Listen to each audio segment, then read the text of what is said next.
हिते बिजली जो अहिड़ो बुरान आहे त ॿार स्कूल जेका मतिलबु तयारु थींदा आहिनि त उहे अधु सुतल हूंदा आहिनि, स्कूल में अधु जाॻंदा आहिनि। छो कि लाइट जो वॾो बुरान आहे।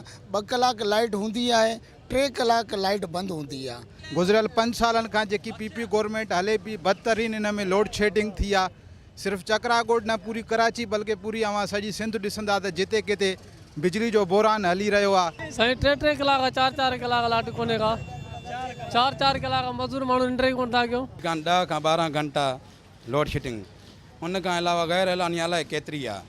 कमु सॼे ॾींहं में हिकु बजोड़ो बि कोन थो ठहे। बेरोज़गारी थी वई आहे तमामु हद खां वधीक। असां रिक्वेस्ट था कयूं, अपील था कयूं, महिरबानी करे रमज़ान में बिजली असांखे पूरी ॾियनि। घर घर में जॾहिं कोठी असां पंहिंजा मीटर वग़ैरह लॻाया आहिनि, जॾहिं को वॾो केबल सिस्टम थियो आहे, एॾो तो सत्यो नास लॻो पियो आहे केबल, मतिलबु इन खे लाइट जो इंतिहाई बेअंदाज़। ऐं तव्हांजे साम्हूं ई आहे, ॻोठ देहात आहे कोन। ॻोठनि में त माण्हू एकड़नि में माना प्लाट वग़ैरह हूंदा आहिनि, माण्हू उते वेहंदो आहे।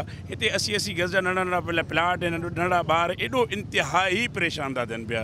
असां त चवंदासीं त बाबा जेको हिनखे असां मीटर हिते सिक्योरिटी ॾिनीसीं त मीटर घर घर लॻे, त सॼे घर घर जो मीटर बि लॻा आहिनि।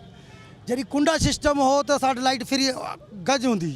हाणे जॾहिं खां असां पैसा भरे मीटर लॻाया आहिनि त असांखे लाइट शॉर्ट आहे। हींअर 5 मिंट लाइ हाणे वई हली। असां शिकायत इहा कंदासीं त बाबा लाइट जी महिरबानी करे टाइमिंग सही कयो, जेको आहे सो असांजो रोज़गार थी सघे। छो जो हीउ कमु जेको आहे सो लाइट खां सवाइ आहे ई न, ऐं जे लाइट न आहे त माना बिल्कुलु फारिग वेठा आहियूं। साईं त बिजली बिल्कुलु न हुअण जे बराबरि आहे। ESC ऐं वावड़ा वारनि खे जेको आहे सो इन ॻाल्हि ते जो गौर करणु खपे त बिजली ॾियणु